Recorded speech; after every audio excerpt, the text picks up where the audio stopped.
manager. Okay.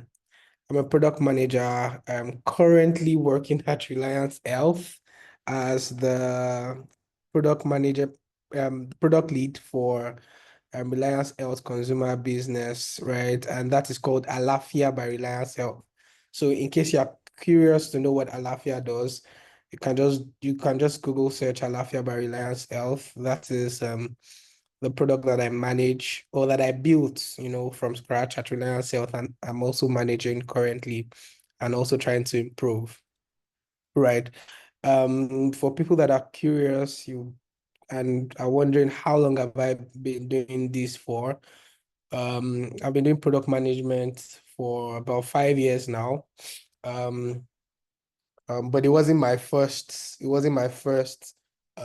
career tech career choice or option, right? Before product management, I actually tried to do product design, and I was just talking to a very senior product leader, and I was telling the person that, okay, I really understand why I didn't go ahead with product design because I feel like I would not have been successful.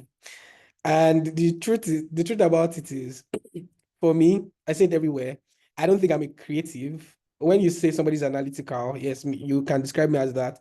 But you see, being able to just combine colors, see colors that are more than primary colors or the basic colors, green, yellow, blue, black, white, brown, that's what I know. I even struggle with combining all of these things. And of course, as a product designer, you have to have like a strong sense of being able to combine colors, fonts, contrast, and all of those things, right? So I struggled with it, and then I just came across product management, and I'm like, yes, this is it. The reading about product management, I did a lot of research at the time, and reading about product management was something that I saw myself doing. And it also helped very much because I was coming from a management consulting background. And for people that know, like management consulting is just you pretty much understanding problems, pain points, and actually providing solutions that can work, right? Or scaling solutions or. So it was just like an easy pivot for me. So a lot of the knowledge that I had as a management consultant also came in very handy for me as a product manager. And from that time till now, I've evolved a lot, to become a senior product manager, building using usable products, um, functional products. So usable and functional products for people in Nigeria and outside of Nigeria, right? Um, so I said all of that to just let you know how, and just for you to know as well, I studied biochemistry. So I didn't study anything, product, whatever in the university. No, I studied biochemistry at the University of Ilorin. I wanted to actually study medicine. But of course, popularly, like for people that wanted to study medicine, how do you say, oh, I wanted to study medicine, but they gave me. So is that they give you biochemistry, they give you microbiology. Some people are not even as lucky. They give them like zoology and stuff. So yeah, I studied biochemistry, and then I worked. My first job out of school was as a medical record officer at one of the popular hospitals in Lagos, Nigeria. And then I went into banking. So I worked with Access Bank for a while. And then I moved into management consulting and product management that I've been doing for over 5 years now.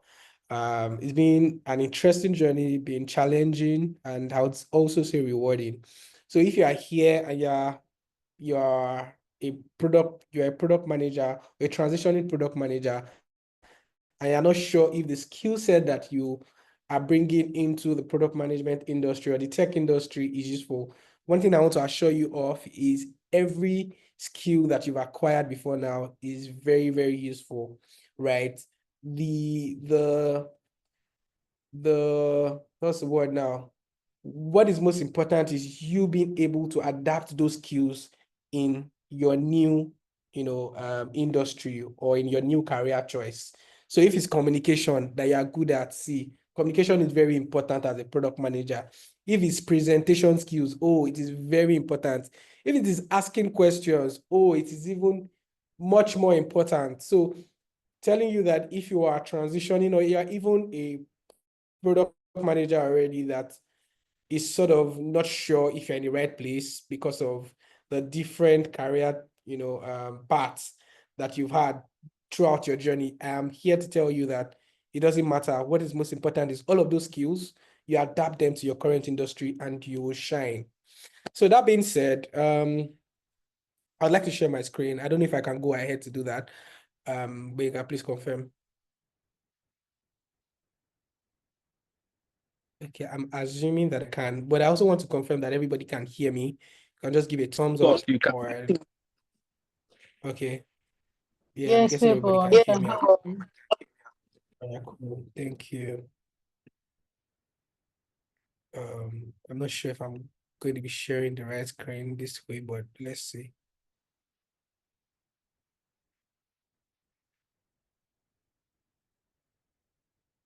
Oh,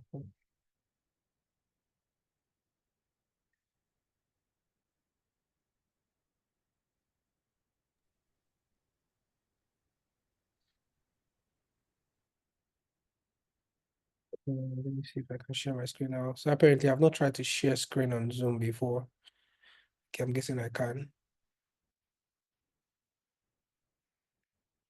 Yeah, Favor. So you just hit the share button right in the middle.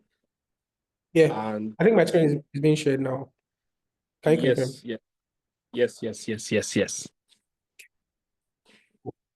So I would like this to be interactive, as much as possible. So I'll ask questions. I'll also expect people to ask me questions. I'll also ask for opinions and thoughts. This is going to be a very interactive session, and I'm hoping that I'm not as boring as I think I am. I hope that you enjoy it and have fun. So what I'll be speaking about is blueprint for, let me hide this, give me a minute. Okay, cool. The blueprint for scalable products, aligning vision with market needs. So the blueprint is just basically the plan, right, for scalable products. So basically, how can we scale a product, or what are the things that we need to do to scale a product, right? But the reality of it is, before you even say you want to scale a product, you need to have a product first, right? Before even talking about scalability, right?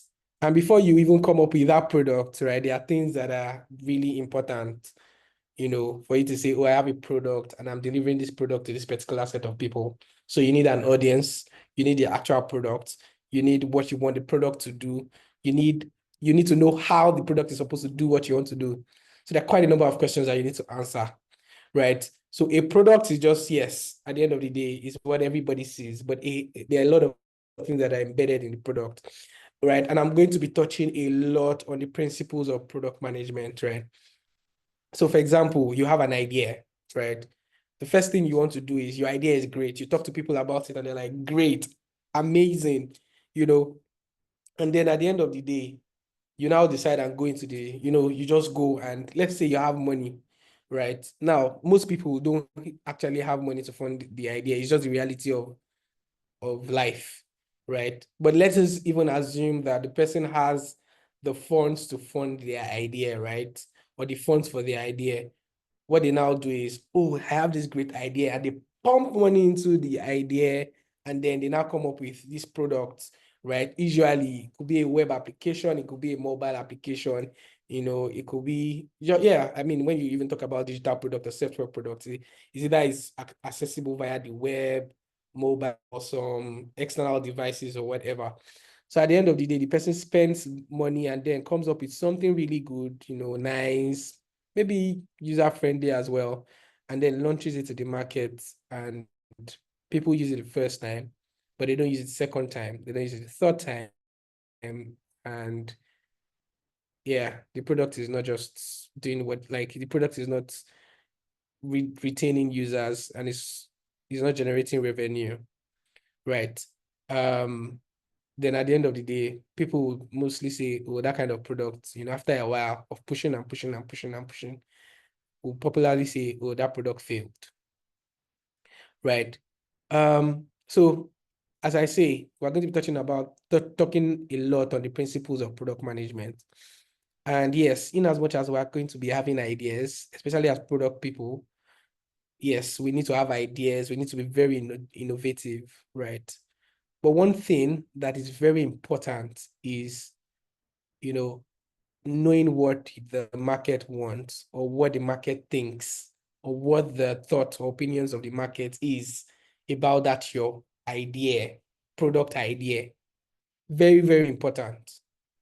And that's why I actually like this topic, because you cannot have a successful product without a marketing support.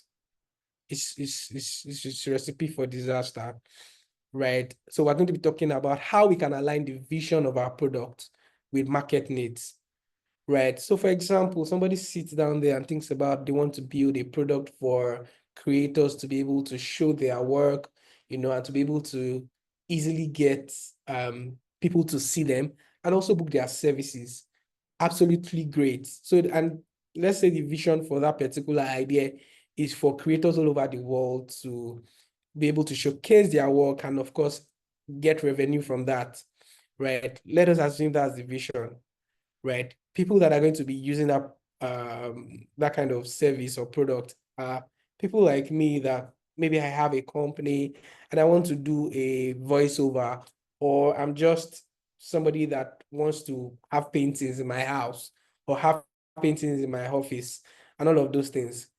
For you to build that kind of product successfully, you need to speak to people. You need to speak to your potential users. And before you speak to your potential users, you need to first identify them, right? So I'm giving all of this background to let you know all the things that are needed for you to say you have a product.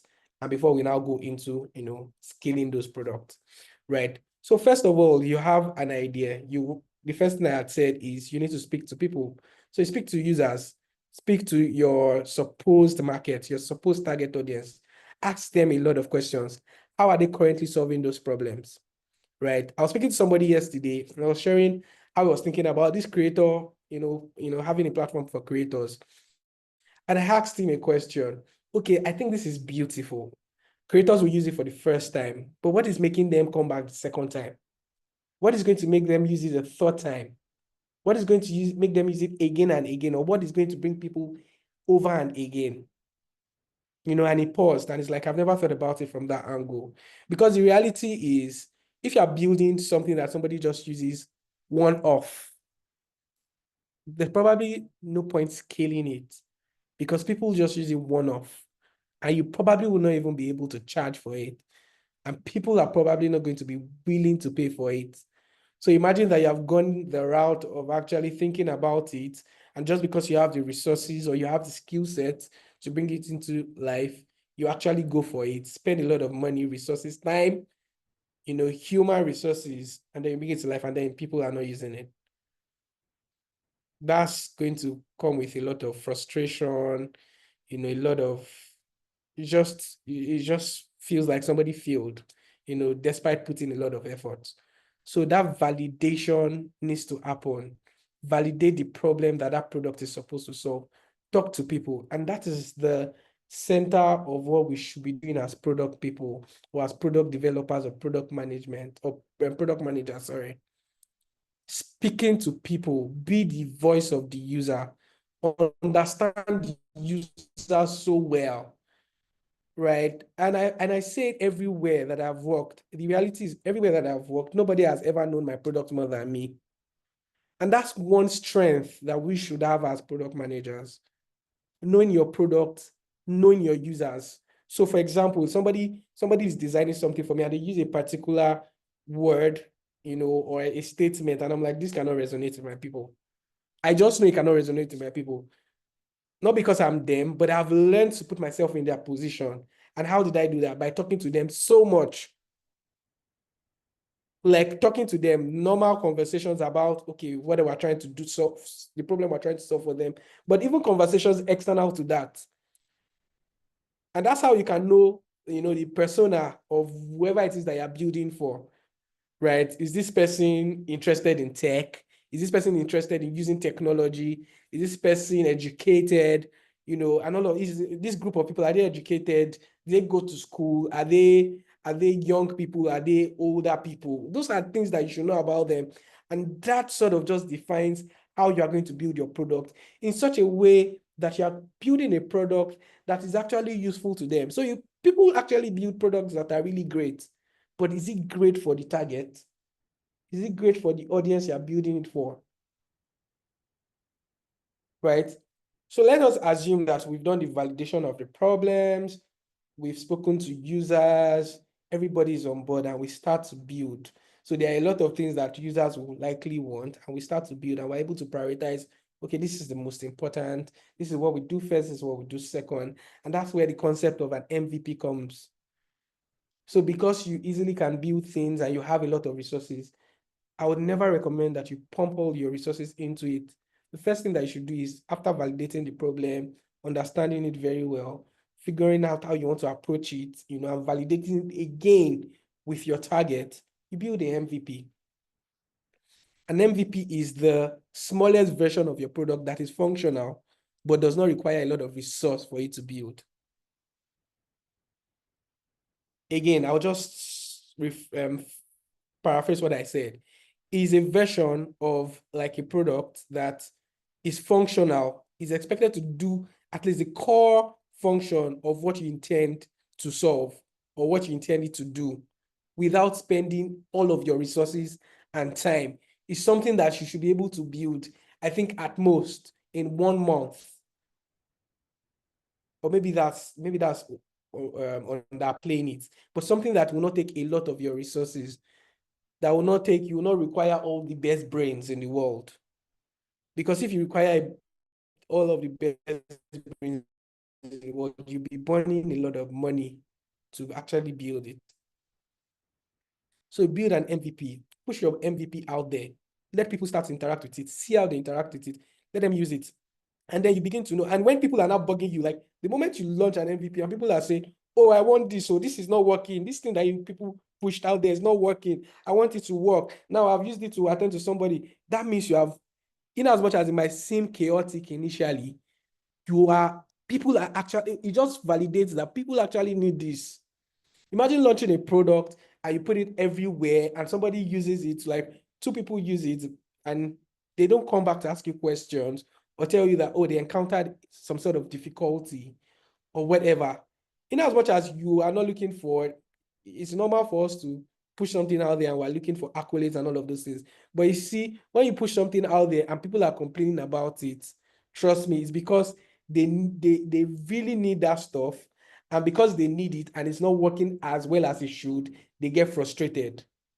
And that's why you see people complain about GT Bank, GT Bank. GT Bank has done something. Access Bank has done something. Guess who? They will never leave GT Bank. They will never leave Access Bank. Why? Because it is actually solving their problem. It's not solving it in the most optimal way. Are they frustrated sometimes? But yes, it's solving their problem. A lot of people use OPay today, right? OPay was not this big. It was not what it was a couple of years back. It started very small and decided to evolve and evolve and evolve.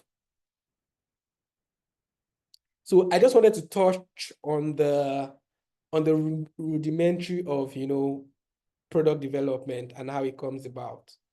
And then we'll now talk about scalability, and subsequently aligning vision with market needs, right? What is scalability in product management? Hi, Favour. Okay, Can you go full screen? okay. Let me see. I think you should do From that. Yeah, awesome. Looks good. Very cool. Everybody can see the screen. So I've given a lot of examples, right? But think about it. So one of the examples I gave is, a product, you have 1 user, you have 2 users, and they are complaining and all of those things. And I'm saying that's a good thing. If you ever launch something out there and 1, 2, 3, 4, 5 people actually get on it and they are complaining and saying, oh, I'm not able to sign up here, or I'm not able to generate password here, I'm not able to do something, it means that they really need that to solve a problem. Now, think about it this way. you've delivered a very good solution.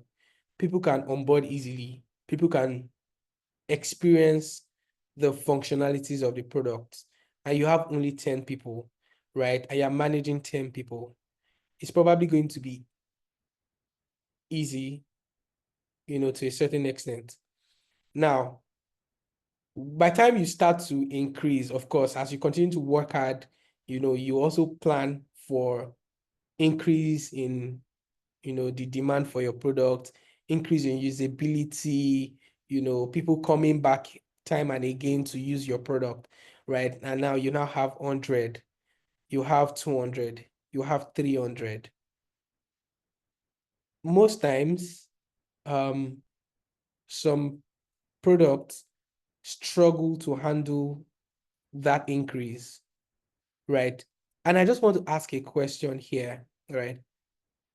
A lot of times when you build something for 10 people and you have 100 people using it, what is the likely chance that you might not be able to give 100 people the best of services that you were giving the first 10 people that joined?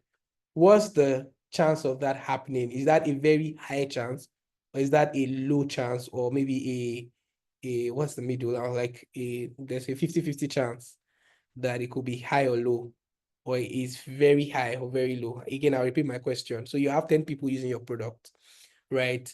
And you've been delivering good service. They can easily reach out to you. You probably have a WhatsApp line, right? And even when they have issues, immediately they reach out. Somebody already attends to them, and then they are back again and explains everything or fixes the issue, and they are fine. 10 people are using that and they are so happy, right? What's the likely chance that when 100 people come on board using WhatsApp to communicate to you, you probably will not be able to deliver that level of excellent customer experience to those 100 people? Can somebody just tell me, oh, that the chance high, and tell me the reason, or the chance is low and tell me your reason, or it's like a 50-50 chance and also tell me your reason? Who wants to take that? Again, there are no wrong or right answers. As I said, this is very interactive. So just, does anybody want to share? Okay, Favour, I would say it's actually a 50-50 chance. Okay. That depends on the plan you've made before opening up to more than 10 users. So if you plan that, okay, I'm doing better now, so I want to open up to more than 10 users, then there should be a structure on ground that will accommodate those new users. So if there's no structure, you didn't plan for it, that means it will be very, very high. So it depends on the structure you have in place before opening up to more users. Thank you so much, Blessing. I think that was a really good submission. I would like to take one more feedback from anybody that wants to go, and then I'll just share what I think. Does I anybody want think to? Chinaza, Yes, please. Chinaza, So, please. yes, Bingham. So because I cannot see them because I'm looking at my screen, so I would appreciate if you can help me. Yes, with Chinaza, Okay, please. fine. Good afternoon. Good afternoon. How are you today? Well, thank you. So, for your question, I'll say the chances are high that you might not be you might not be able to manage them as efficiently as we were managing 10 customers. And the reason why I say so is that one, you're dealing with a larger group of people with diverse expectations. The nomenclature of the problems they are trying to solve too have also increased. So if you are still using the same skill when you were addressing 10 customers to address 100 customers, I think you will burn out. Basically, you will burn out, and the chances that they start becoming um, dissatisfied at your product is going to increase drastically. Thank you. I want to give an applause to Blessing and Chinasa for speaking and sharing their thoughts. think those were really good submissions. So for Blessing, she says she thinks it's a 50-50 chance. And she mentioned a dependency for why it can be high or why it can be low. And the dependency is basically planning for, that increase, right? And Chinas also said that for when you have 10 people and you have 100 people, 10 people is 10 people. 100 people is 10 times 10. Am I correct? 10 times 10, exactly, yeah. 10 times 10, so it's 10x. Wait, am I correct actually? Is my mathematics correct? Yes, 10x, 10 times 10 is 100, right? Is 10x your current number? So imagine that like I started a business, or I'm doing I developed a product, I got, Benga, I got Chinasa, I got Blessing and some other people to work with me on it. And then I'm like, okay, for support, only me will be handling support, right? And then 10 people are reaching out to me on WhatsApp. I'm probably eating and responding to them and all of those things. You see, the moment we have 100 people reaching out to me, I'll miss chats. I'll forget the people I'm supposed to respond to and all of those things. And now if you now think about it, by another 10, so that's 1,000, another 10, 10,000, and 100,000. The problem or the challenge begins to just widen across that number, right? And if that planning for that increase is not done, just as Blessing has said, it's going to be disaster. And that's basically what scalability is. Planning for an increased demand, planning for an increase in traction, planning for an increase in volume. And you need to think about it from a usability point of view and even a technological point of view, right? So that's why you would see that a company that started, or a product that started very early on, 1 year, you didn't hear anything, everybody was enjoying it. Is anybody speaking? Okay, sorry. If you're not speaking, please kindly mute your mic. Thank you. You see a product that just launched and everybody's saying beautiful things about it. Oh, my experience with them has been great. And then over time, as they now continue to expand, you now see that people are saying, oh, the transfer is not, for example, the transfer is not as fast as it used to be. Or for example, I transferred to somebody and for 48 hours, the person did not get the money and all of those things. And then issues start to happen or issues start to occur. And that's because that might be, I will not say that is because, that might be that the technology supporting that particular product is not scale ready. And there are a lot of things to do to be scale ready, right? From my definition here, I say scalability in product management refers to the ability of a product to handle increased demand without compromising performance or customer satisfaction, right? So scalability is actually planning for those number of people and ensuring that the processes, the structures, the product development process, and even the technology supporting it is robust enough to handle increased demand that ensures that the satisfaction that the initial 10 customers experienced is also the same level of satisfaction that 10x of them are now experiencing, then 10 again, 10x, 10x, 10x, 10x, until you get to 10,000. Being able to ensure that the product is able to handle all of these things without compromising customer satisfaction and performance.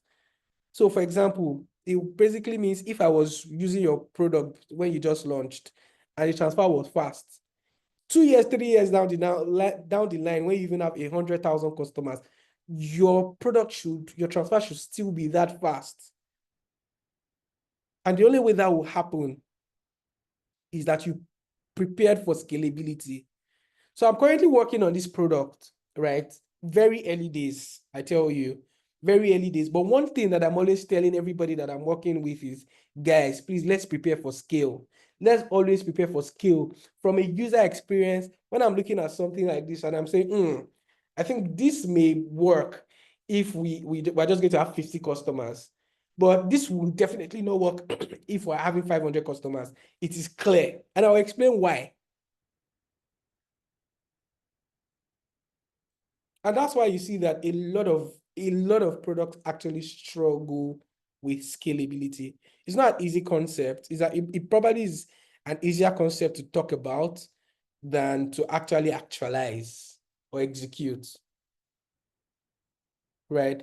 But it's something that can be done, and it can be done properly.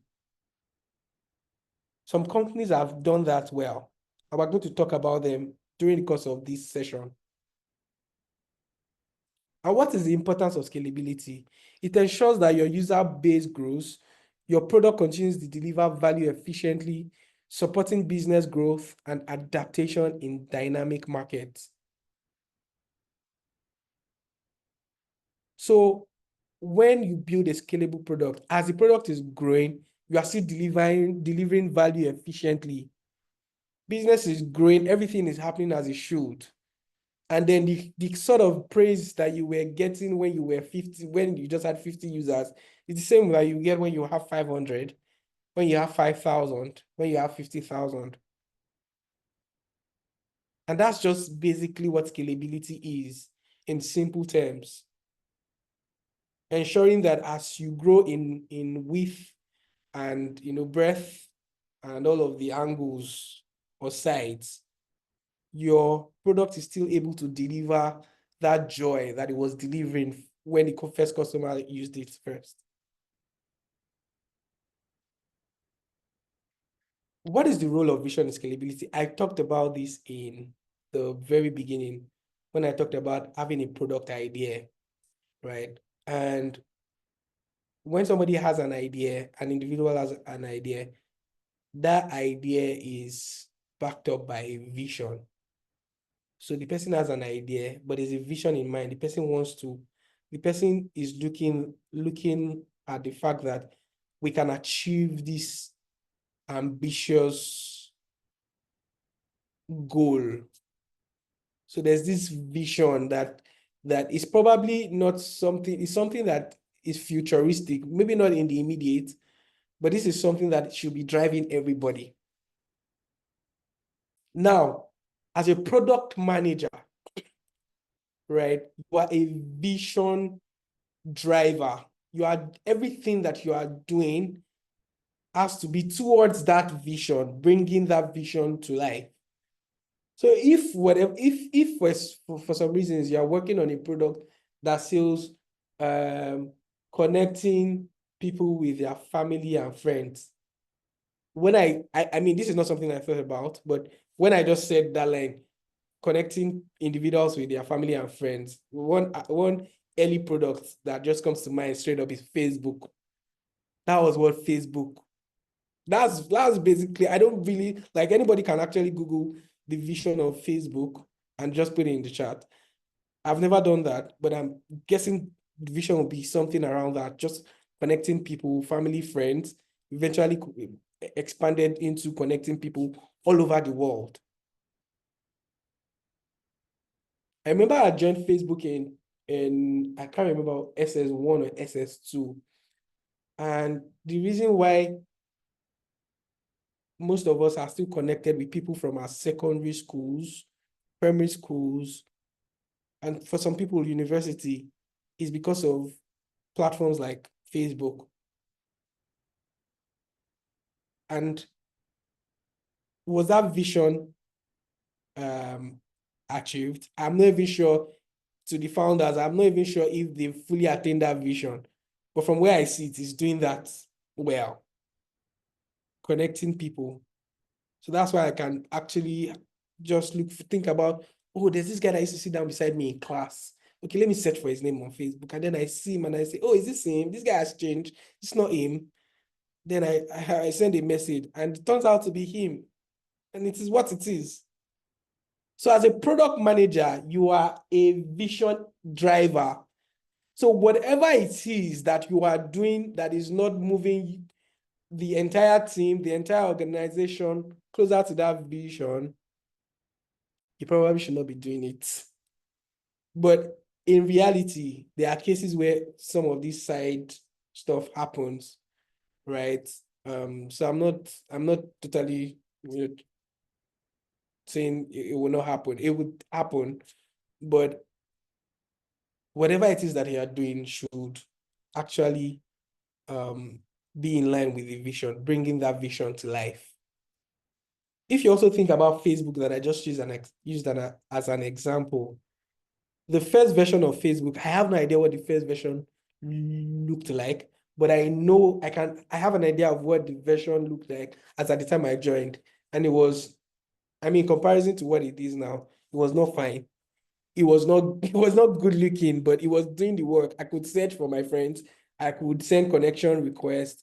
I don't even think at the time you couldn't even send direct messages. No, direct messaging was not a thing. It wasn't a thing at all. It wasn't a thing at all. And then you now think about the vision and you think about the role of vision in scalability. So I'm just trying to ensure that I'm picking all the major themes and connecting them. So was somebody going to talk? Yeah, I'm guessing not. Yeah, someone asked a question. Okay. Favour. Karima, she said, in terms of scalability of a product, as a PM, can I tell how many people would love my product, or it's through hypothesis? Very good question. So I believe she's talking about when you are conceptualizing, right? Yes, very good question. Very good question. Can you tell how many people you will love your product? Probably not. You cannot exactly tell that until you actually validate. So yes, it is okay for you to have a hypothesis. I like the word you used. What we will always have is an hypothesis. And I think that if more product, managers, leaders think like that, we'll probably not just jump into solutions mode. It's good to go into solutions mode, but we'll not just jump into solution mode. Because at the end of the day, an idea can be so great. It can be so great. It can actually solve a problem, but trust me, it can actually solve an actual problem, but people are not willing to pay for it because they probably can solve it in the archy traditional way that you're solving it that costs them nothing. And if it's not something that they have to do every time, trust me, they will just go that route. So you probably will not be able to tell that until you validate. And your question is taking me to subsequent part of my slides when I now talk about how can you even validate? And that's where you hear things like, oh, I'm doing market research. I'm doing a survey. I'm having focus group discussions. I'm having interviews with my customers today. I'm having interviews with my prospects. Somebody that is a prospect that might eventually become a customer or not, depending on how it goes. So all we have is hypothesis. And the people that will help us to validate that this hypothesis is right or wrong are the users, potential users, target audience, are the people that would help us to validate and say, see, this thing is a pain point for me, and I will pay 5,000 naira every month for subscription to this particular product. Or actually, I would really love to, use this product. But to be honest, I don't think I can pay 5,000. I can easily just pick up my pen and paper and do it. It's a painful process, but I would rather do that than pay 5,000. So, you might not be able to tell. I will not say you won't be able to tell completely, but you may not be able to tell. The likelihood that you'll be able to tell, I think, is small. And we need to validate. And I'm just emphasizing validation. Because, again, I encourage every product person that I'm speaking to. Yes, it's good for you to get your hands dirty, work in an organization where they are building really impactful products, and take learnings from that and actually strive to build yours. Not because it is not good to work in a company building product, but if you look at the Nigerian, economic climb today, or just look at Nigerian as a whole, imagine that everyone was dependent on the government for a job, or everybody was dependent on the government to solve our problems for us. They've not even solved, we are solving a lot of problems by ourselves. The ones that is hard for us to solve as a people, electricity, you hardly cannot solve that. You can hardly solve that by yourself. Even if you do, it costs you much more money. People talk about solar inverters, generators. All of us, we evolved from my better pass my generator to the next version to another version. You keep on buying. So imagine that everything that we wanted to do we're focused on the government, and people are not actually creating opportunities. I'll probably not be here, probably be a teacher. I'm not saying teaching is not good, but I'll probably be a teacher in one village, and that's what it is. I'm waiting for the government. So the day they owe me salary, it is what it is. I don't have any other choice. So I actually encourage people to build products.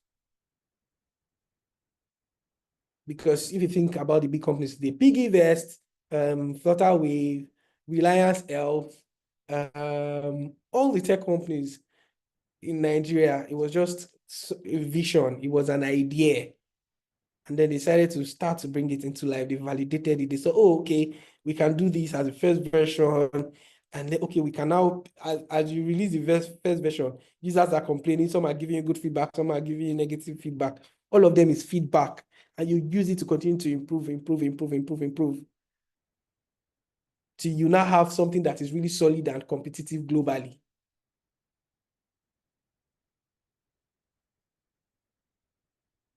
So if you are going to have a vision, you are going to have, in fact, it's not if, you have an idea, don't jump into solution mode. So just validate your hypothesis, validate your idea, validate that it's something that people actually have as a problem.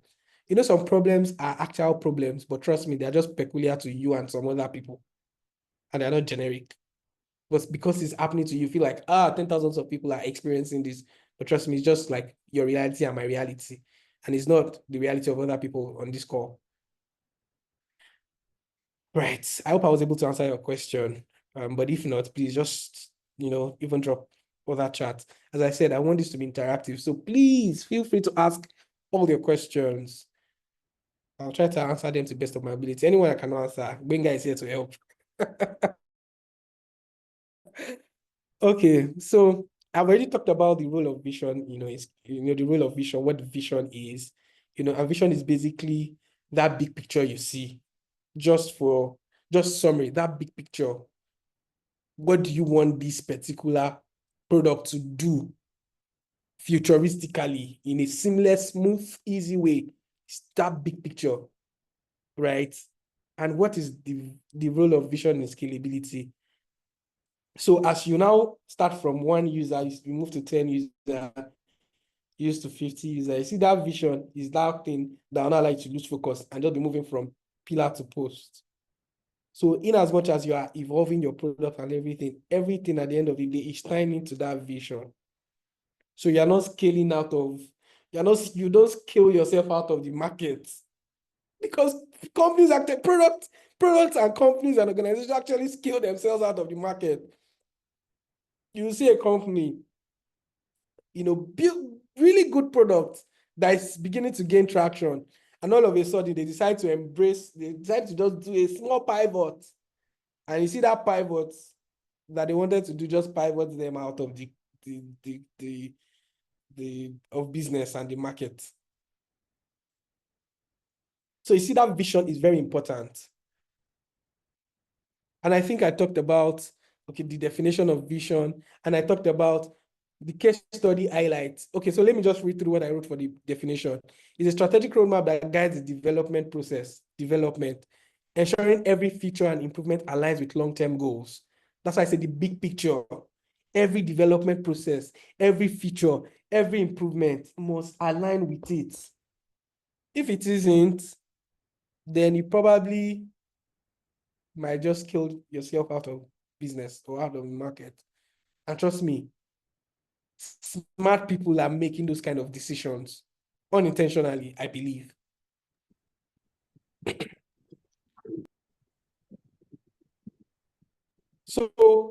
when Spotify came, I'm sure that people that don't use Spotify, does somebody want to talk? Okay. I'm guessing. Arima, please, can you mute your mic? Thank you. People that don't use Spotify today will probably be using YouTube Music, probably be using Apple Music. I think there are quite a number of, music platforms like that, right? But for Spotify, they wanted to be the most accessible and personalized music platform, right? And I don't really use Spotify. I prefer YouTube Music, right?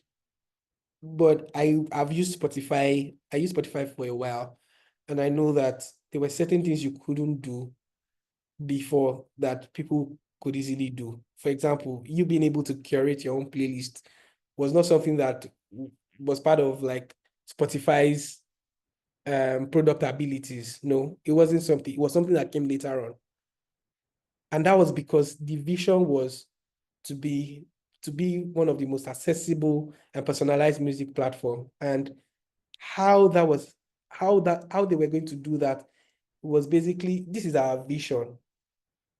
And for us to be able to get to this vision or bring this vision to life in its fullest of form, we need to ensure that we are actually speaking to our users, constantly thinking about asking them, how can we, I mean, this is not what you can ask your user, but at the end of the day, the overall objective is asking them, how can we ensure that our platform is personalized, is accessible? You consistently want to continue to use our platform. And that's why that's how they now come up with different features that users are hinting. Users are saying, if I could do this, okay, if I could just click on this, if I could just click a button and then a particular music is played multiple times. You see, all of those small things are things that make those products sticky and ensuring that that overall vision comes alive.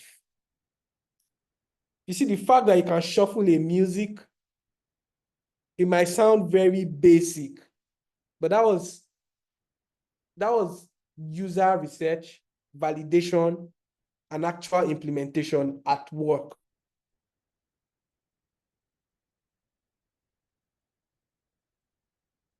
So when you know you can play music multiple times, yeah, some people just listen, like myself, for example, when I love a particular music, everybody in my family will know.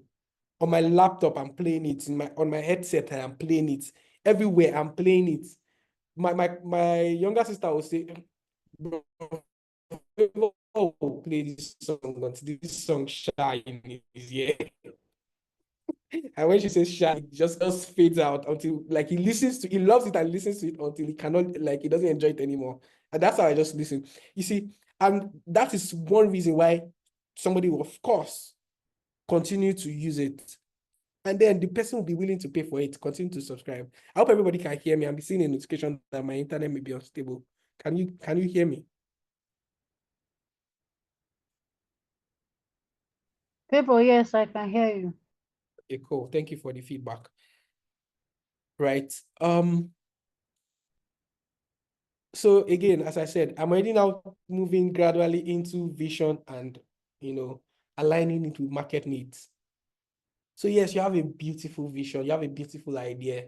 The vision is great. The vision is ambitious, but you cannot achieve that vision by yourself. And one thing about product management, every time you hear what is product management, there's usually like a three. Is it three now? You can correct me. No, it's two. There are two rings. And in the middle of those two rings where they intersect, what is there usually is users. So vision, whatever you want to achieve, that is impossible when you don't have the users' collaboration. And I think from what I'm saying, the culture of speaking to users and putting users at the center may be gradually fading away due to ambition. Because now there's a vision, we want to become blah, blah, blah, and we're chasing numbers, we're chasing things, we're doing a whole lot of things. And then we might just forget that at the end of the day, the users should be at the center of these things. And we should be working closely with them to continue to ensure that we can achieve this vision.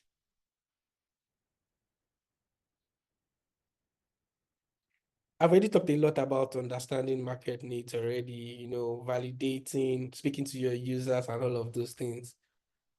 Very important to bringing your vision to life.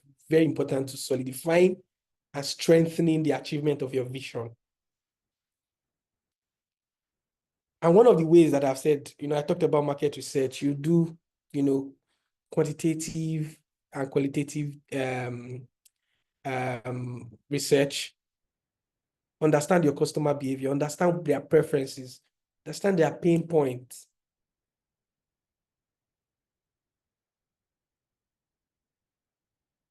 One book that comes to my mind is Mom's Test.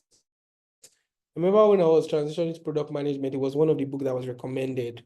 And what Mom's Test, just basically, the summary of Mom's Test is a really good book. And I think if you can, please read it. The summary of it is how to just ask the right questions. Like, for example, if there's no way you ask the mother of a child if their son is fine. Like if their son is fine, like physically a fine baby, fine child, and they'll tell you no. There's a popular dish that says monkey no fine, mama like him. So even if somebody does not meet the societal criteria for being fine, every mother's child is fine to them. But you know that there's a way somebody can ask that question and actually get the feedback that the person wants to get. I'm not going to start to suggest because I'm not going to start to suggest, but I think you should read the book. So you're asking the right questions so that you can get the right answers and you can use it to make data-driven decisions. You think about the things that your users have said, the things that are unsaid, body language.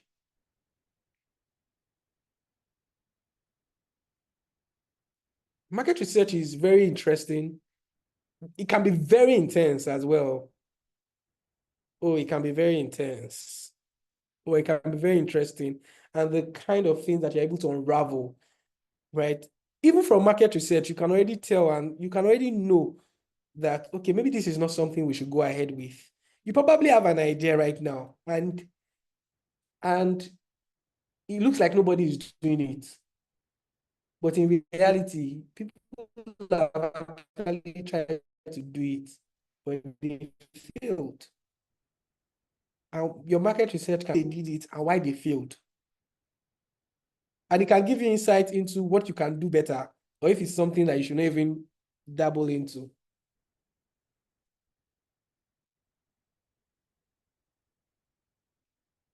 And I mentioned already, there are different ways you can do all of this research. Surveys. I think that one is very popular. Everybody knows of surveys, focus groups, segmenting your market, dividing your market into, depending on what you want to do. Right? Do you want to use things like, what's it called now? What's it called now? Things like gender and all of these things. Forgotten there's a terminology for it. Or is it you want to segment your market by income, depending on what you want to achieve? Or educational level. It's just really dependent on whatever it is that you want to achieve. So for every market research, what is your objective for doing that research? And then you can now narrow it down from there. Learn how to ask the right questions.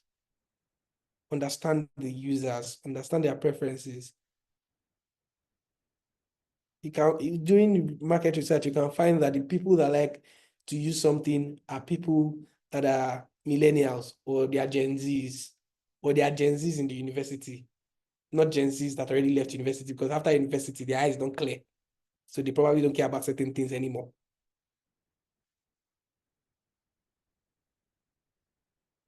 So it's that research, that validation part, no, please, shouldn't be jumped. And it's not one-off, it's not a one-off thing. It's something that should consistently happen. Because you need to continue to remain competitive. And that's the thing about product development, unlike project. So that's where when people say product management and project management, a project is usually going to end, no matter how long it is. But you see, product will always remain. Of course, except due to circumstances, the product dies. Even when the product is acquired, is being sold, it still continues to remain. But even if it is a 10-year project, it's a 10-year project, not a lifelong project.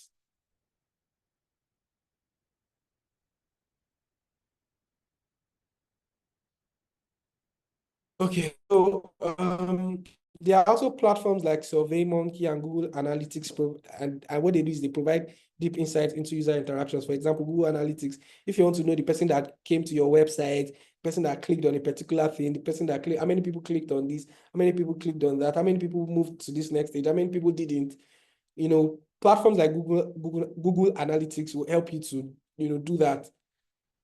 And you can begin to uncover, things that helps you to even make decisions that takes you closer to achieving your vision.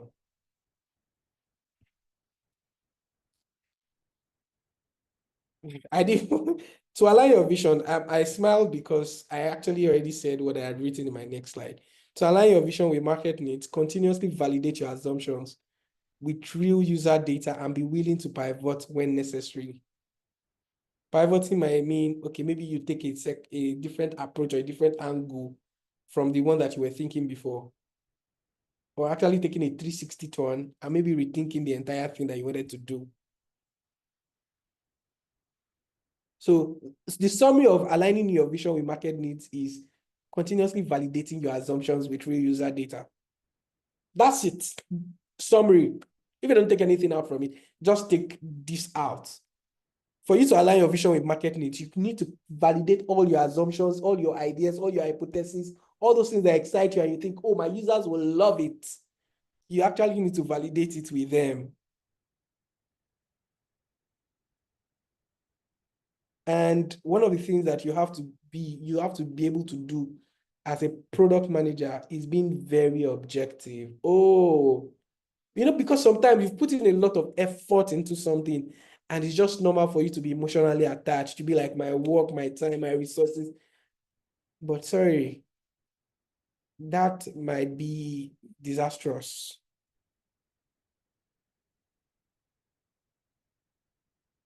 So you need to be willing to pivot when necessary. Tell yourself the hard truth. Sometimes listen to your gut. So after a while, you just know some things make sense and some things, but you still validate. So I'm talking real world examples right now. I'm talking about Paystack. We'll talk about Paystack in the tech industry because Paystack was one of those companies that made the technology industry what it is today. It was one of those companies that just made the industry what it is today. Raised a lot of money, solved actual problems. And because they were solving actual problems, users were using them. Users loved it. Even when there was a challenge, they probably didn't even have a substitute at the time. And I mean, they were solving a real problem, helping businesses collect money. So that's why, and if you read about Paystack, and I think I mentioned it during like in my slides as well. If you read about Paystack, they majorly had a lot of they hit a lot of milestones in 2020 because trust me, while there was COVID happening, I think and I think that's where the tech industry also peaked in terms of even people being very interested in learning skills. I mean, before then, there was already the Andela time that Andela was already into training people to be world class and all of those stuff. But you see, 2020 was like the turning point for a lot of companies, e.g. Paystack, OPay, MoneyPoint. Dot Pay, my previous company I used to work in. Because at the time, people couldn't go to market. And then they're like, make I dey sell for Instagram, make I dey sell for Facebook, make I dey sell for WhatsApp. Okay, how do I now collect my payment? How do I confirm it immediately? Sometimes somebody will send money from Access to UBA, won't get credited immediately. You won't know. And that's basically what Paystack does till today. They wanted to simplify collection of funds for businesses easily, seamlessly. And every single thing that they did was in line with that vision. I'm not sure which of the functionalities for payment that it was payment with cards or payment via transfer or payment via USSD. I'm not sure what they started with, but I can tell you that they didn't launch everything at once. It was based on real data, users' feedback, what they found with users, what generally people were, what data said about something. If data already said that, oh, there are more people with cards, there are more people with cards, there are more people with mobile app, it just made sense that they started with, okay, people should be able to just input their card number, their CWV or CVW, and then their password and all of those things. And then payment is made. The receiver receives it, they see successful, and that person can deliver or give them their goods, and that's it. Simple. And if we're being very honest with ourselves, Paystack has made it so seamless in such a way that anyone can actually start a business and start collecting payments instantly within a day.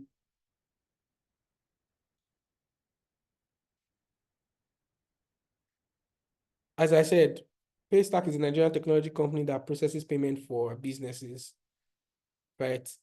I'm just going to move straight into the initial vision of Paystack was to solve the problem of online payment transactions in Nigeria, right? The founders aim to make the process as simple and as fast as possible, a necessity in an emerging market with a burgeoning e-commerce sector. Exactly. Like our e-commerce was coming up at the time. It was just a good time. It was just a good time. And at that time, it was not easy. Imagine that you made 10 sales and each of those 10 sales were 10,000 and each of your customers sent you 10,000. You don't even know the person that sent or the person that didn't send you. You see, as interesting as that problem is, that's something that I'm sure that was a problem that was making somebody in Idumota sleepless at night. So out of the 10 people that were supposed to send 10,000, only 9 people sent. Unfortunately, the guy cannot identify the person that did not send. You see, that problem is a problem that I'm so certain made the guy not to sleep in Idumota or Yaba market. But now it's just easy. It's just easy. Paystack's strategy evolved deeply understanding the unique challenges of the Nigerian market. This included infrastructure challenges, customer preferences. And that's when I talked about, if you remember what I said about scalability in the very beginning of this session, where I talked about, I would basically break scalability into two, technological and usability. Is your tech ready for this? How does your tech navigate or approach this particular problem? Put into consideration all the limitations we have in our market.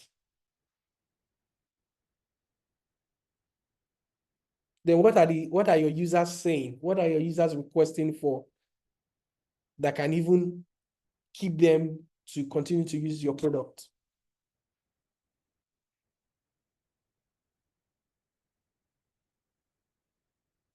I said it. Apologies, please. So as I said, the Paystack experienced a lot of growth milestones, achieved a lot of milestones in 2020. You can see Paystack quickly grew to handle about 50% of all online transactions in Nigeria by 2020. It was in 2020, they also got acquired by Stripe for over $200 million. That was in the news. That was when everybody was like, this startup thing, I must do it. At a valuation of over $1 billion. They were the first unicorn. And today, the company has significantly influenced how businesses receive payments in Nigeria and has helped shape fintech regulations in favor of more innovation-friendly policies. They are like they are like big fishes in the ocean right now. And that's why with Paystack, you can directly easily pay with your OPay. Straight up, like just 2 clicks. In fact, some people even say it's one. I've not used it before because I don't have an OPay account. But I heard it's like so simple. Pay with OPay via Paystack. Like I heard it's so simple.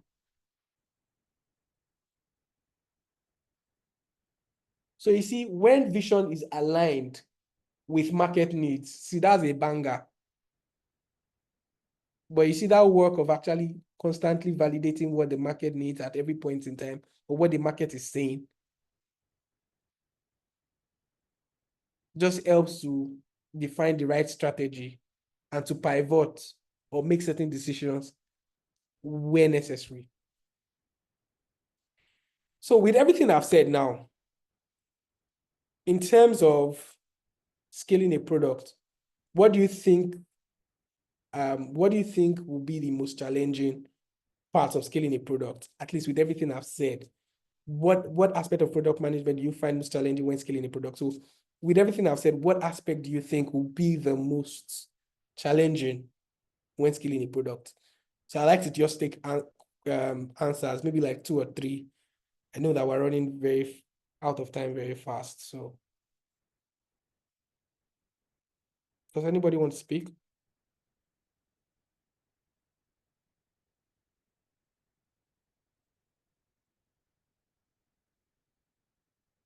Can anybody hear me? Yes, we can hear you.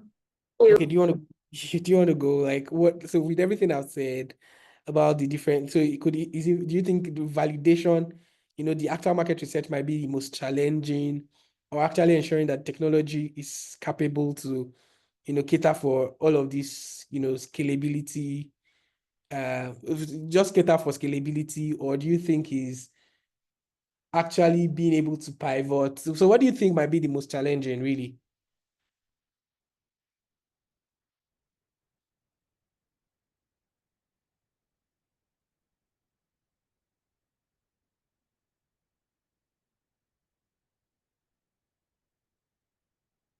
Does anybody want to go? Yeah, Please go. Chinaza has a hand up. Please go Oh, ahead, okay. Chinaza. Go ahead. Okay, thank you. Now, I don't know if I'm right or wrong.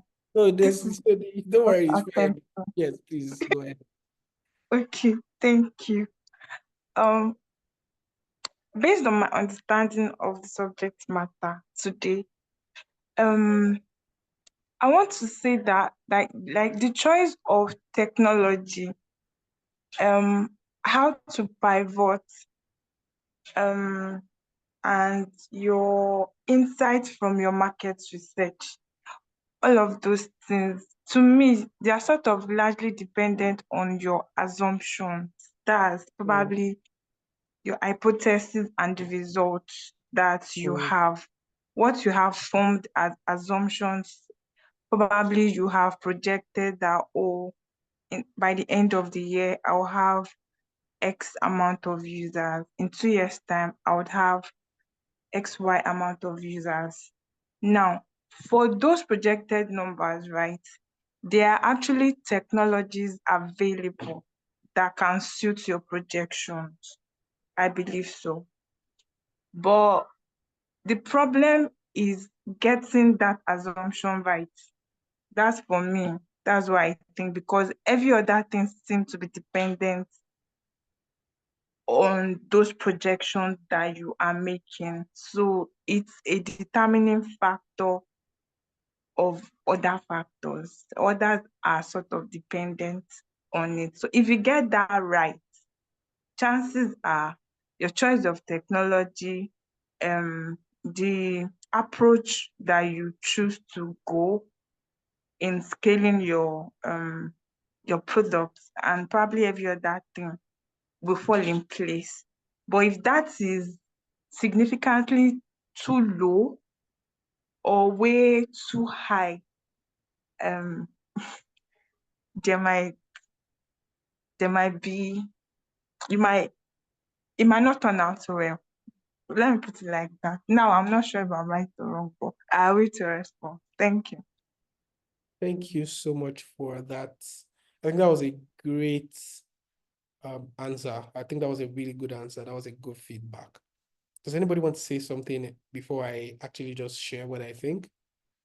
I mean, what aspect of product management I think is most challenging for me? Okay, we're running out of time, so I want to move. Abraham. Okay, Karima, yes, please, Karima, speak. I'll be looking forward. Okay. Good evening, sir. Good evening, Thank you ma'am. for the wonderful session. For me, I would say the aspect of product management that is a bit challenging when it comes to scaling a product is maybe user experience. You know, when you have to engage your users to like, let's say maybe the monetization aspect.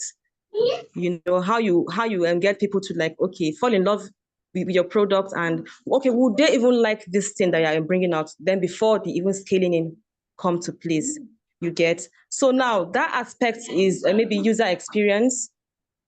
You know, how you get to get these users to get to, I don't know, use your product and fall in love with it and make them even buy, and then maybe get to other people all around. That's my own opinion. I don't know. Thank you. Well, yeah, those are really good thoughts. Those are really good thoughts. I really like them. So just to summarize, so Chinasa said she thinks the hardest part is actually, for a lack of better word, is actually validating the hypothesis that you have, right? As the product person, as the product manager, as the product owner, right? It's just validating that idea or that validating that assumption that you have, right? Because at the end of the day, if your approach to the validation actually gives you a good result that is useful, or it gives you a result that seems to be good, but that's actually not what the users has actually said. So maybe your understanding of what the users want is, maybe there was a misunderstanding somewhere, right? Everything else is actually going to fall apart. And I think that's what you mean by that's like the most deciding factor for other factors, right? Please correct me. Just give me like, I don't know, just confirm if that's what you actually meant. And also for Karima, right? Yours is actually sort of identify. So after you validated, for example, you now sort of have to now structure how you now make your product sticky, to ensure that users actually love it and are willing to pay for it once, not just once, but also continuously, right? You see, those are very valid aspects of product management that are challenging. You see, validating hypothesis is not easy. You see, research, people will just say research. Oh, research is not easy. Because you need to be sure that that research that you're doing, there's no form of bias in it, personal bias in it. And you also need to ensure that when your customers are saying something, you sort of try to validate that thing that they are saying. If you ask them in 3 different or 4 different ways, they still maintain that same thing, then you probably know that, okay, they have a strong opinion about this. Because you know that human beings, we can shift our mouth very well. Somebody will say, oh, I like you people. Then next day, the person will say, I like you only if you do this. Or I like you, but you people don't always do this. Madam, what exactly is it? Do you like us or you don't like us? So you see, validating your hypothesis or validating your idea is tough. And then bringing all of those, your validations, into action steps or action plans that needs to be prioritized and now we now need to bring into life is also hard. And yes, I think those are like 2 aspects that can be very challenging. So yes, Chinaza and I think Rahima, I'm not sure if I got the name now. Karima. Karima, yes, Karima. those were really good answers. So I'm clapping. I'm cheering you guys on. Well done. So I've talked about user feedback. It's something that we need to do, time and again. Talk to your users, through surveys, through speaking to them. I remember when I was working with DotPay, right? I would go every time that I saw our POS agent, I would stop by, I'll speak to them. Some of them will even offer me drinks. I'll speak to them. I would, interact with them over the POS, our products, the POS, product that they were using. I will even ask them, oh, why do you like Money Point more than us? Or why do you like OPay? They will say, oh, for Money Point, you people, Money Point is very good in this area. For you people are very good in this area. And then that's how you start to get insight into, what do I need to implement that will make them love me for everything and not just for one thing? So at the end of the day, part of research is you doing a competitive analysis. So what are the strengths of your competition? What are their weaknesses? What opportunity lies for you in this industry? That's part of it. Because at the end of the day, everybody wants something that is like, everybody wants the best. Everybody wants the best. So if I can get everything I want from a particular product and the one just offers, I just like one for two things, the chances that I will go for that one that gives me everything in one is higher. Do you understand? So feedback is very important. A/B testing, there's something called A/B testing. So it's just you doing like design variations, but not just design variations, but for design is also done, asking questions in like different forms and seeing how people respond to it and all of those things. So A/B is like different versions, like two versions of something, and testing how they both understand those versions and how they now respond to those versions, basically. Right? So feedback is very important. Calling people, asking them, showing them things, showing them a version, see how they navigate the first version, see how they navigate the second version, and all of those things, very important. Because that's the only way you can continue to ensure that the needs of the market is met.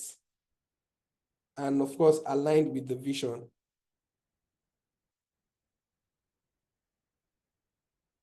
And it's only when this is done effectively that you're able to take the output of all of these things and then use it to scale. So this case study deep dive, and I want us to talk about Money Point, and this is going to be like, I think second to the last slide, or second to last slide or something. And I want us to talk about Money Point. And I found a very interesting blog on Money Point, how Money Point became king.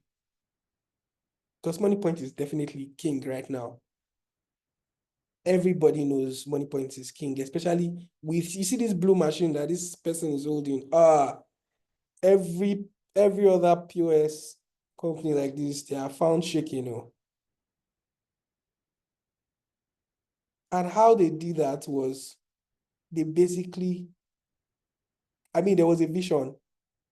And I'll tell you, and I tell you for a fact that there was a vision. And that's because the blog that I'm going to share with you guys states it.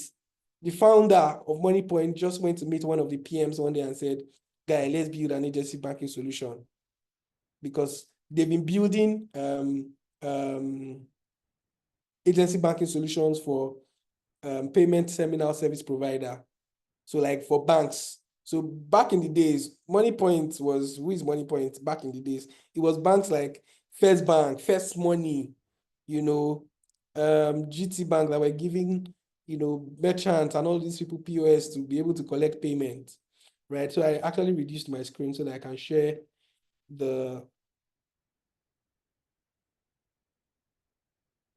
yes, sorry. I'm actually just saying, I've been so into it that I didn't get your message, Benga. I really apologize, but I'm wrapping up already.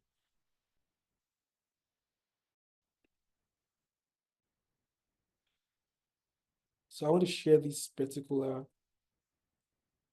blog that I found for everybody to read.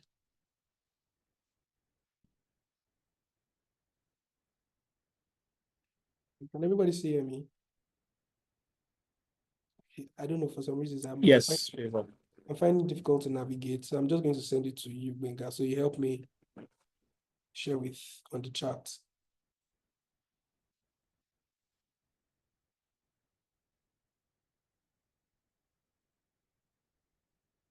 So yes, as I was saying, the founder just said, so since we have been doing it for bank, and they feel like the banks are not really doing the work as they felt it should be done. The guy was like, let's just do this. Let's be the emergency banking solution and all of those things. And they decided to talk to people. They decided to continue to take feedback. And that's how it eventually evolved from being an agency banking solution to being an actual bank to being able to give out loans to people. And at every point in time, their technology was scaling. In that blog, you see how they basically even hired somebody to prepare them for scale. In fact, they used the word scalability in that blog. And I think you should all read it. You would enjoy it. It's not long. It's not a long read. I don't think it should take you more than 5 minutes. It's not a long read, but you see, Money Point, how they were able to scale was basically ensuring that they aligned market needs with their vision. And they took that all of the market needs from a technology angle and from a usability angle. They addressed everything. They doubled down on their technology. They doubled down on user experience. When you do a transfer to a Money Point POS today, you hear that. You see that small thing that they did, that usability.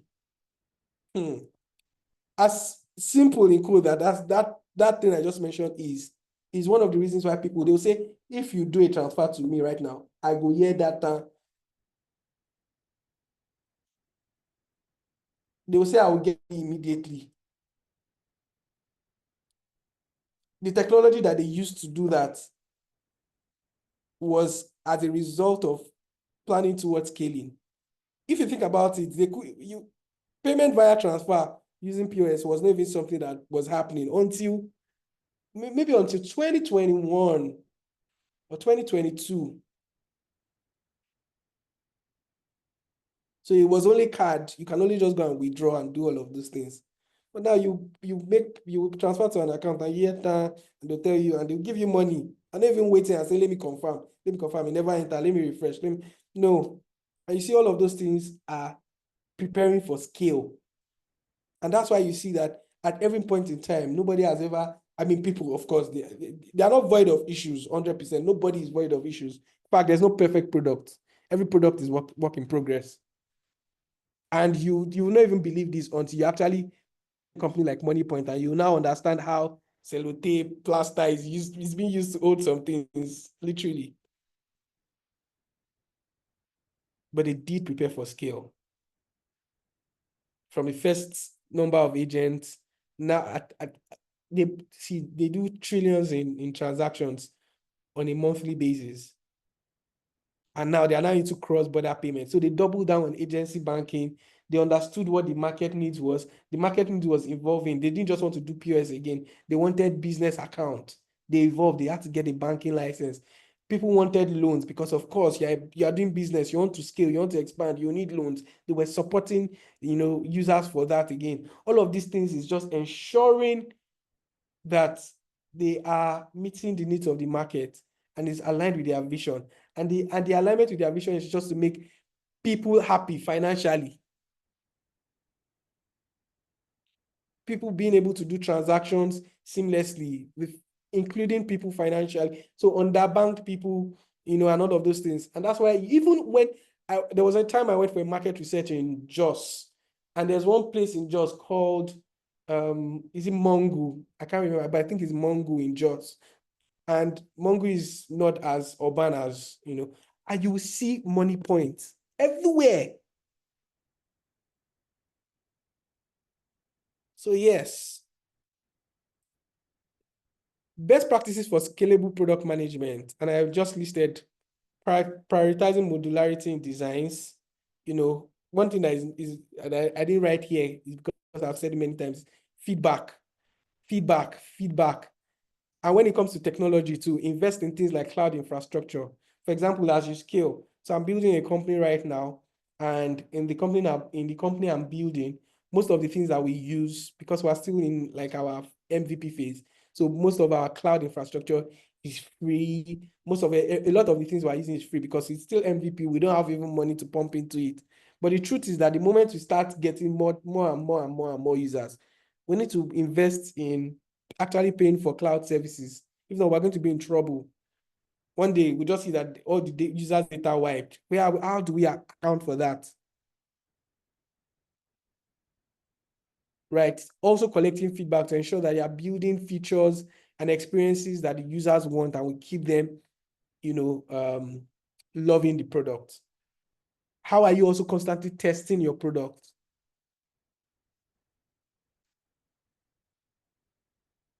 So ultimately, just as I've said, the way that you can successfully scale your product or scale products is to ensure that vision and market needs are always aligned. The moment there's a breakage, then scalability might be a problem, or you can scale and scale out of the market. I hope with these few points of mine, I've been able to just, explain the subject matter to you, and you've been able to take one or two things back. And I'm really happy to take questions right now on the call, or you can always reach out to me on LinkedIn. My name is Favour Martins-Leye on LinkedIn. You can always reach out to me, and I'm happy to take questions. Yeah. Thank you very much for listening. Wow, what a session. Over to you. Thank you so much, Favour. I'm sure we have a couple of questions right now from members. So please, if you have questions, please raise your hand. I have one here from Karima. She said the A/B tests, can a startup company use it by comparing two successful products that are balling? Interesting use of words, balling, to gain insights on how to make their own successful. So she's asking about the A/B tests. Okay, very good question, Karima. So A/B testing is actually, so this scenario where you explained is actually not A/B testing. So A/B testing is like two versions of something. So it's like, maybe, how do I explain it now? So maybe if you ask, for example, A/B test is an example of an A/B test, maybe when you are doing a research, is asking somebody version A, how are you? Another question, and version B of it is, are you fine? Basically, you're still asking the person, how are you? But you're asking in two different ways. But the goal of the goal of both questions is the same. Same thing from a design perspective. So for example, you want people to be able to access a functionality, right? You put the functionality on the upper right corner, right? And you put another one on the lower right corner, right? You see that, and for example, you now give it to users, and users are able to navigate, easily identify the one on the lower right corner than the one on the upper right corner. So it's still going to be the same element, the same designs, but slightly different. Do you understand? So if you're picking two companies, so it's going to be different because they are probably, of course, two different companies, nothing is similar, a whole lot of differences. So you'll not be able to, so it's not giving you the insight that you need to actually make the decision, at least from an A/B testing angle. If it's from a competitive analysis angle, then it does make sense. I hope I was able to answer your question.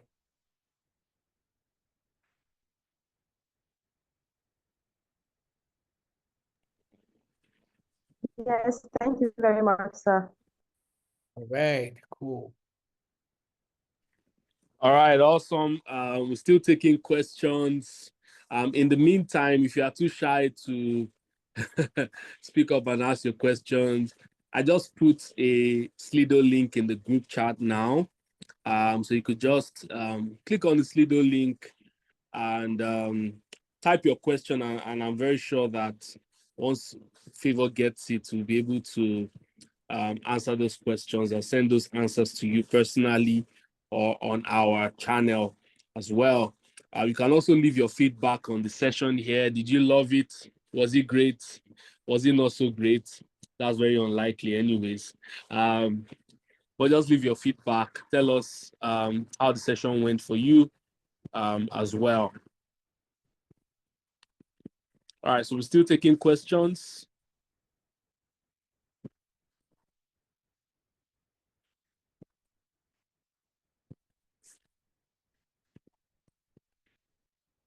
All right.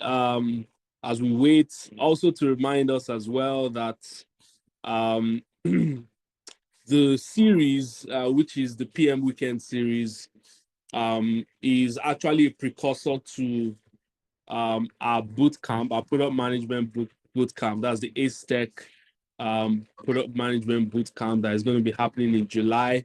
I'm very sure that Favour will be involved as well at one point or the other, either as a facilitator on one of the sessions or as a judge at the last capstone project. So it's going to be a 3-month boot camp where we'll be looking through the full stack, application of product management. It's an advanced course.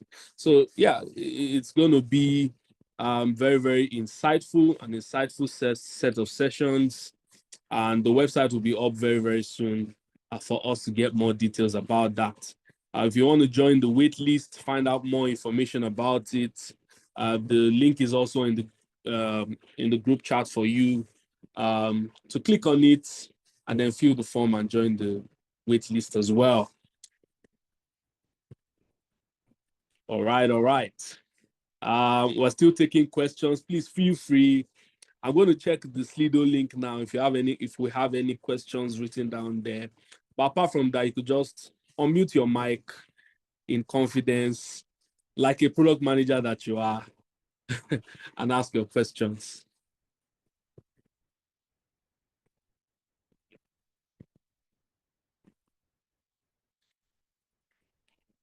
Okay, please, I think I have a question.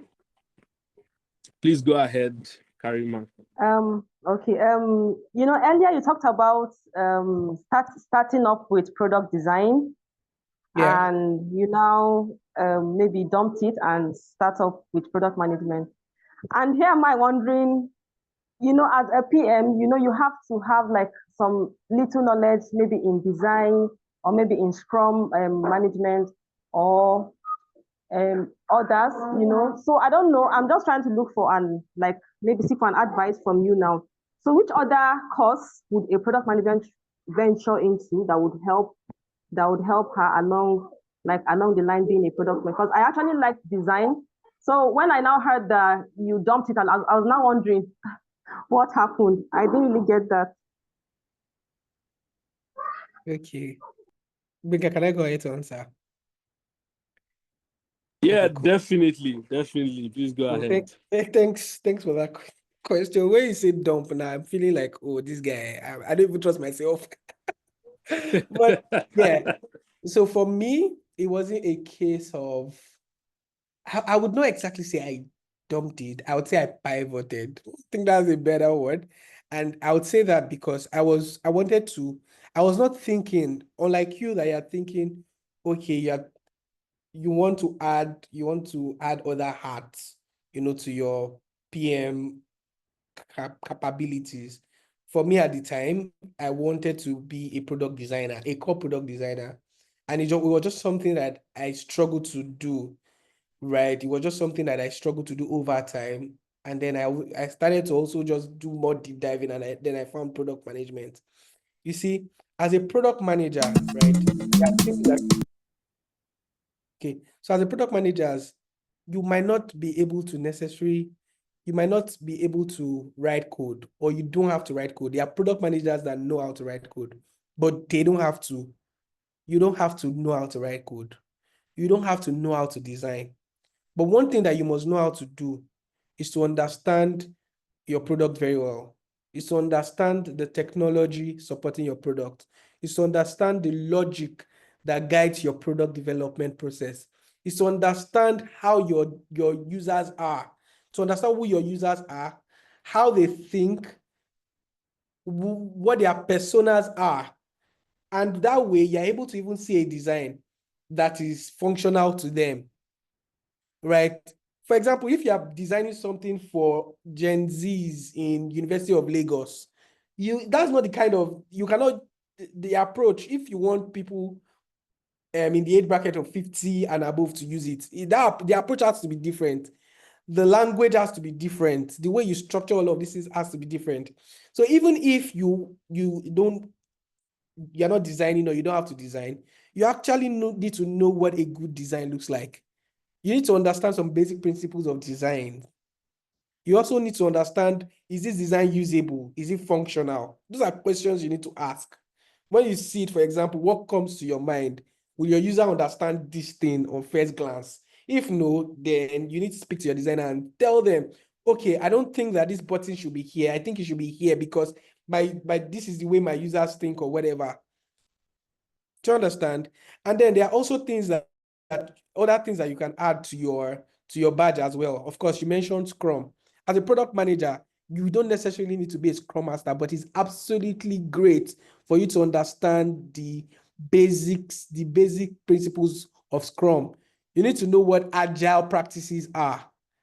Those are things that you need to know, right? But I think that, and I will encourage everyone that is here and is actually transitioning, or is even a product manager already, that wants to, even deeply understand the roots and become better product managers, to enroll in the bootcamp. I'm sure that all of these things will be addressed, agile methodologies, what even is stand-up, how do you work with engineers, how do you manage an engineering team, and all of those things. Those are things that will be, how do you even write a user story? How do you do research? All of those things are things that I believe that will be, included in this boot camp, right? So I'm sure that I didn't answer like maybe as much as you want to, but it's actually going to be a long conversation.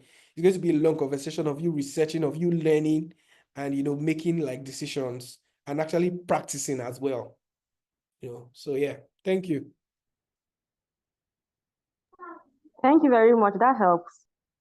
I'm really glad. Thank you, Karima. Okay, Favour, this is not actually a question, but Okay.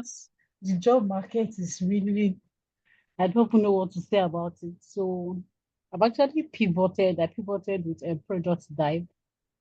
So ever since then, the rejection has become like waters. So I I don't know. I don't really know, because I don't even know what to say again, because at this point I'm actually forced to say that okay, maybe I should just up my game in terms of doing masters, because I've also seek internship.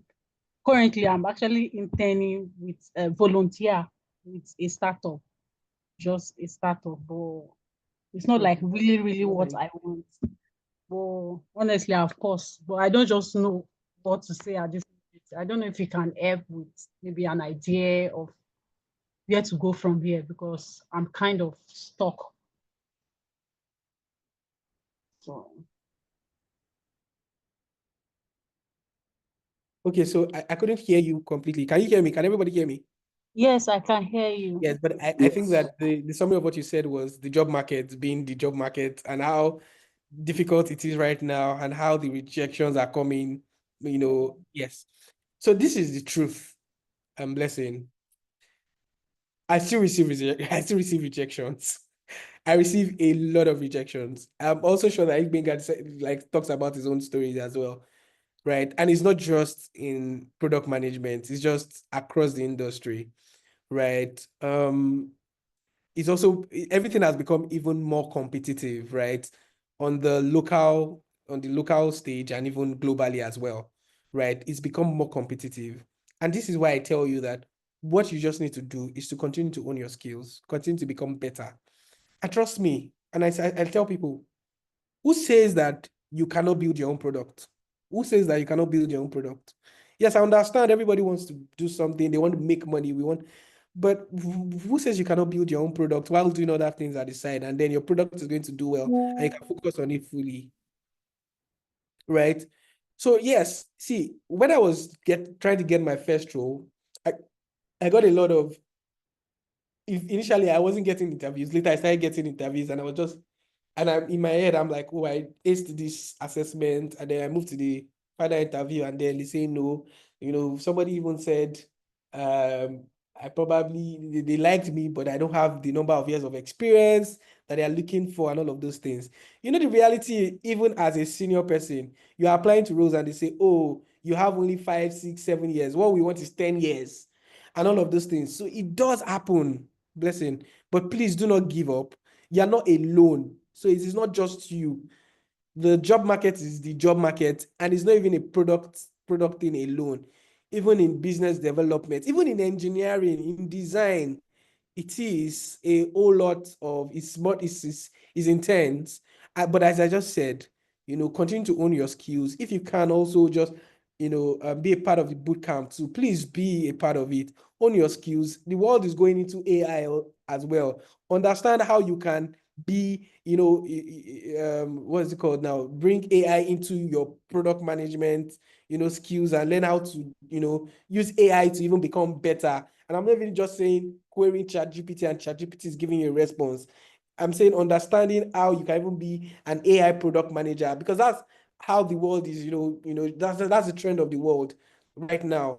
And you see, the better you become, the more interviews you will get. You will get no's, but trust me, one yes, blessing, one yes is going to wipe away all the tears of all the plenty no's and all the rejections. But trust me, we're all in this together, and we go do all right. Thank you. Yeah, I Thank you think that for was, that. that was really well said by Favor. Yeah, just to add to that, I mean, sorry for what Favor said. You are not alone. Good thing is you made a community like AceTech, and one of the things that we pride in is mentorship. So definitely, I have your details. I'm reaching out to you. We have a community of guys who have, gone through this rough road, are still going through this rough road. So you have a helping hand, yeah, so to speak, right? My story is very similar to yours as well. Oftentimes, when you have a certification like that, the hardest thing to do is getting a first product management job, because everybody wants someone with experience. All right. And you need a job to get experience. And so that's the that's the very tricky part of it. But there's always a way out, and we can support you all the way. Thank you. Thank you. Thank you for the words of encouragement and knowing that I'm not still alone. I still have people. Thank you. Yeah, you're definitely not. All right. If you have any more questions, please go ahead with your questions. Just to as we think about the questions, next week's session we go again, and next week we're going to be talking about another very interesting topic. It's about the ultimate PM superpower, right? Is it empathy or is it domain mastery? And because as product managers, we're currently balancing our technical expertise with user understanding. Some say, oh, domain mastery is the key, meaning, oh, I have to know about this industry, e.g., fintech, health tech, right, to succeed as a product manager. Some say, oh, you have to know about the user more, right? And domain expertise doesn't really matter. So we're going to be hosting Raphael Oyeniji, who is a healthcare product manager, to look into that subject with us. So ensure that you join in next week. It's still weeks upon weeks upon weeks of learning as well. Awesome. All right, so I see that we don't have any further questions. So I'd just like to remind us that in the chat box, we can leave our feedback, our comments, and Blessing and Karima, you can, click on the link to join the bootcamp wait list as well. We can have your details and reach out to you. And if you still have questions, please feel free to click on the Slido link, ask your questions. I will definitely get your answers available to you as well. So it's been an insightful set of sessions. I had a great time, right? Not just had a great time, I learned a lot. Favour poured out his heart, basically. I think that there's a name I've crafted for him, and it's called the product preacher. He knows how to hit the points, and how to preach as a product manager. And I love that as well. Yeah, so it's been a great time, everyone. The recordings of these sessions will be available to us. I'll be sending to us via email on Monday, as well as the recordings of the last session as well. So we can relive the session, play it back again, learn again and again and again. Next week, Saturday, is going to be another set of insightful sessions, and look forward to it as well. Thank you, everyone. As we go, thank you very much. Enjoy the music. I really enjoyed speaking to everyone. Thank you. Yeah, thank you. Thank you.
Imagine with all your years of experience